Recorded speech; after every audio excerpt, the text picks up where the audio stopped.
S hunters. तो आज हम क्लास 10 का अपना जो काव्यखंड का 6 चैप्टर, इसका नेम क्या है, यह दंतुरित मुस्कान। इसकी पोइट कौन है, यहाँ पर देख लीजिएगा, इस नागार्जुन। इसको डिस्कस करेंगे इस चैप्टर को।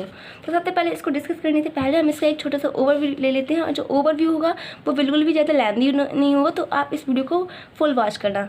ओके गाइस, तो हम इसको पहले रीड कर लेते हैं, मतलब पहले ओवरव्यू ले लेते हैं ताकि आप लोग को अच्छे से समझ में आ जाए। तो ओवरव्यू बहुत छोटा है, तो वो ओवरव्यू है क्या। इस जो कविता है इसमें जो नए दांत आए हैं बच्चे के, उस मतलब आए हैं, इसमें जो बच्चा है उसके ही आए हैं, तो उसका वो बता रहे हैं। तो और जो बच्चा है उसकी मुस्कान की सौंदर्य का चित्रण किया है। तो ये जो बेबी आप लोग देख सकते हैं यहाँ पर, उसके दांत हैं उसका चित्रण किया है, और इसका जो सुंदरता है उसका सौंदर्य होता है उसका चित्रण किया है। तो और इस पोएम में क्या है, इस पोएम में और है कि जो छोटे बच्चे की जो मनोहारी मुस्कान देखकर जो कवि है उसके मन में जो भाव उमड़ते हैं, उन्हें इस कविता में अनेक बिंबों के माध्यम से प्रकट किया गया है कवि। ओके, इतना ही है, इतना ओवरव्यू, इतना ज़्यादा लेंथी नहीं है, और सबको अच्छे से समझ में भी आ गया कि पोएम में आखिर है क्या। तो जब हम इस पोएम को पूरा रीड करेंगे, इसको डिस्कस करेंगे, तो आप लोग को अच्छे से समझ में आ जाएगा कि इस पोएम में आखिर है क्या। तो स्टार्ट करते हैं हम इसको रीड करने से, और फिर इसको हम डिस्कस करेंगे। तो पहले करते हैं। तुम्हारी यह दंतुरित मुस्कान मृतक में भी डाल देगी जान, धूली धूसर तुम्हारे ये गात, छोड़कर तालाब मेरी झोपड़ी में खिल रहे जलजात, परस पाकर तुम्हारा ही प्राण, पिघलकर जल बन गया होगा कठिन पाषाण।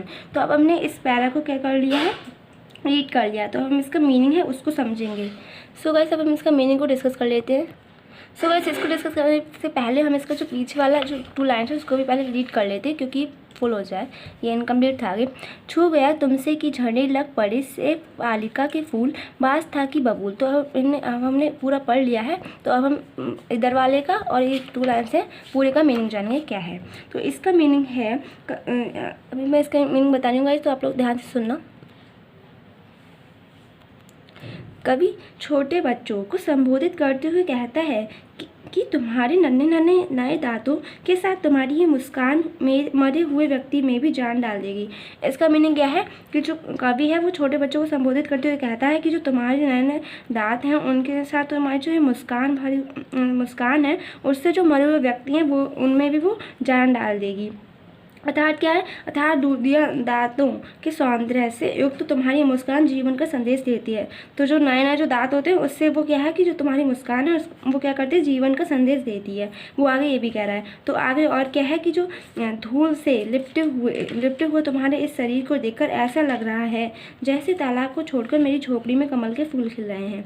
तो आगे ये है कि जो इसको देख के ऐसा लगता है कि जो धूल से लिपटे हुए तुम्हारे जो शरीर है उसको देखकर ऐसा लग रहा है कि जैसे जो तालाब को छोड़कर उनकी जो झोपड़ी है वो भी कमल के फूल, उसमें भी कमल के फूल खिल रहे हैं। तो आगे हम और इसका मीनिंग है वो भी जान लेते हैं। तुम्हारे ही प्राणों का स्पर्श पाकर कठोर पत्थर भी पिघलकर पानी बन गया होगा। अब वो कह रहा है कि जो तुम्हारे ही जो प्राणों का स्पर्श पाकर मतलब है, तो वो भी कठोर पत्थर भी पिघलकर क्या बन गया होगा, पानी बन गया होगा।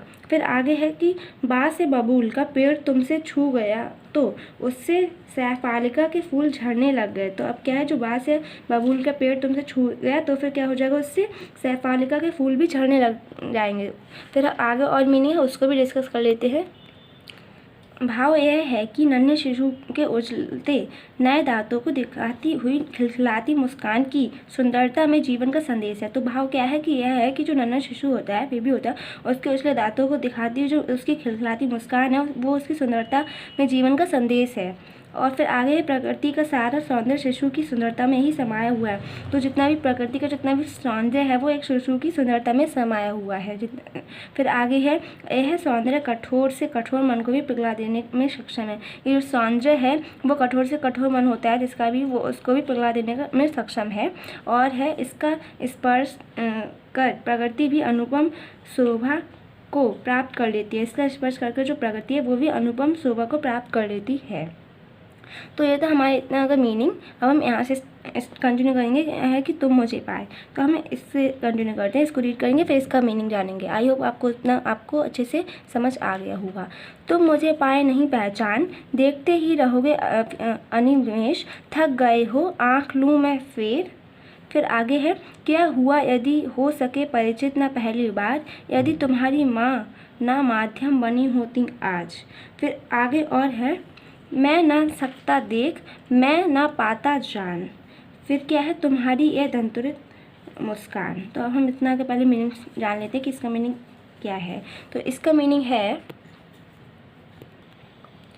कवि बालक से कह रहा है कि तुम मुझे पहचान नहीं पाया। जो कवि है वो बालक से कह रहा है कि वो उसको कवि को पहचान नहीं पाया। तो फिर आगे क्या है, तुम बिना पलक झपकाए लगातार देखते ही रहोगे। अब वो कह रहा है कि जो तुम मुझे बिना पलक झपकाए लगातार देखते ही रहोगे। क्या तुम थक गए हो। अब वो उससे क्वेश्चन पुट अप कर रहा है कि क्या तुम थक गए हो, क्या मैं तुम्हारी ओर से आँख फेर लूँ। वो कह रहा है, क्या मैं तुम्हारी ओर से आँख फेर लूँ। यदि हम पहली बार में परिचित ना हो सके तो इससे क्या।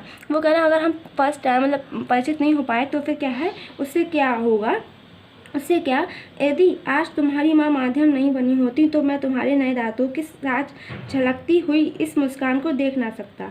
वो कह रहा है, अगर यदि तुम्हारी जो माँ है वो इसका माध्यम नहीं बनी होती तो वो तुम्हारे जो नए दांतों के साथ जो झलकती हुई इस जो मुस्कान है उसको वो नहीं देख सकते और ना ही जान पाता। और वो मतलब वो उसकी जो मुस्कान है उसको नहीं देख पाते और ना ही वो उसको जान पाता। फिर आगे मीनिंग क्या है, तो भाव यह है कि भाव क्या है, भाव यह है कि कवि को बालक पहली बार देख रहा है। जो कवि है उसको जो बालक है वो पहली बार देख रहा है, इसीलिए वह उसे पहचान नहीं पा रहा। तो अगर वो बेबी है तो वो फर्स्ट टाइम उसको किसी को देख रहा है तो उसको वो पहचान तो पाएगा नहीं, सिंपल सी बात है। तो वो उसको पहचान नहीं पा रहा है कवि को। फिर क्या है, वह लगातार बिना पलक झपकाए कवि को देखता जा रहा है। तो वो जो बच्चा है वो उसको कवि को बिना पलक झपकाए देखते जा रहा है, जो कवि को वो देखते जा रहा है। फिर आगे क्या है, कवि यह महसूस करता है कि इस तरह निरंतर पलक देखते हुए वह बालक थक गया होगा। अब वो कवि है वो ये सोच रहा है कि जो बालक है वो उसको बिना पलक झपकाए देखता जा रहा है, तो वो ये सोच रहा है कि वो थक गया होगा इतने देर से, मतलब बिना पलक झपकाए देख रहा है कवि को। तो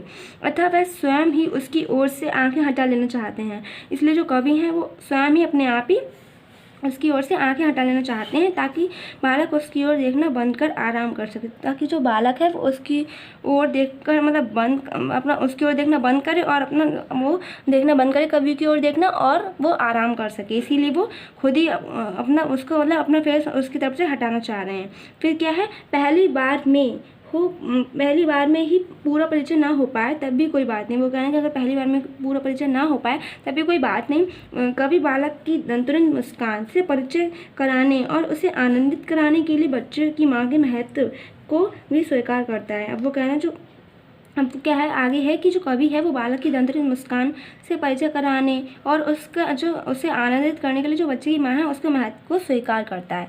तो हमने इतना रीड कर लिया, हम इसके आगे से जानेंगे कि आगे क्या है। तो अपना इतना रीड कर लिया। सो गाइस आई होप आपको इतना भी समझ में अच्छे से आ ही रहा होगा, क्योंकि इतना डिफिकल्ट चैप्टर भी नहीं है और इंटरेस्टिंग चैप्टर भी है।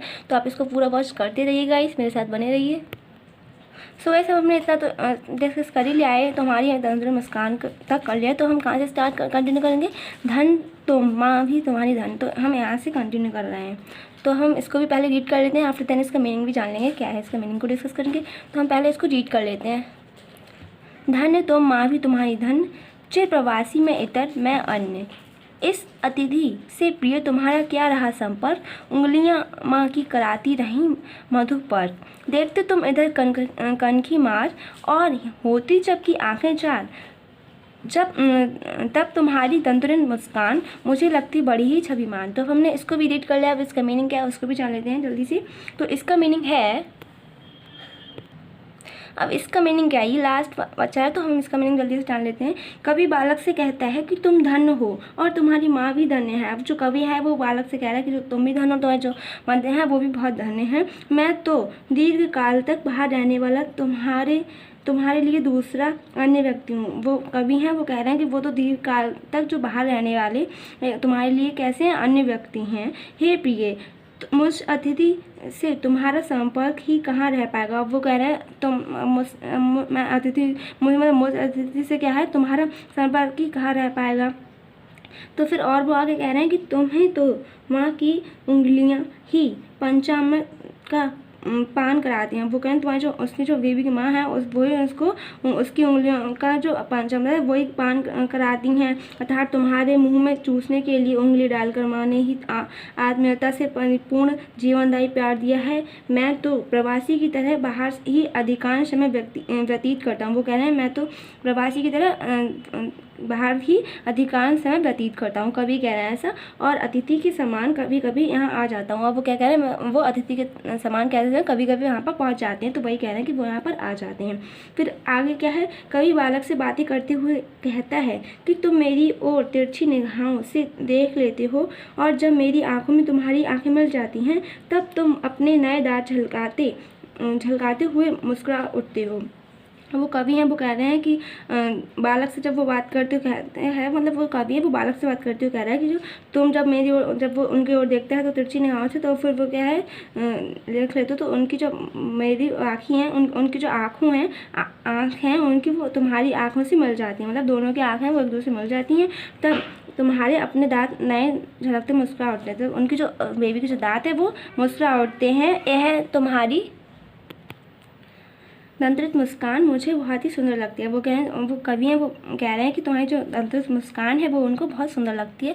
सो गाइस यहीं पे हमारा जो पोएम है वो भी फिनिश हो गई। सो गाइस मिलते हैं इसके क्वेश्चन आंसर्स के साथ, एंड उसके बाद हम इसका जो नेक्स्ट पोएम है फसल उसको भी डिस्कस करेंगे, क्योंकि हमने अभी क्या करा है, हमने खाली ओनली जो इसकी वन पोएम है उसको ही डिस्कस किया है, ये दंत्रित मुस्कान इसको डिस्कस किया है। तो नेक्स्ट वीडियो में हम इसके पहले क्वेश्चन आंसर्स कंप्लीट कर लेंगे, एंड देन इसके बाद ये फसल वाली पोएम है उसको डिस्कस करेंगे, आफ्टर देन इसके भी क्वेश्चन आंसर को डिस्कस करेंगे।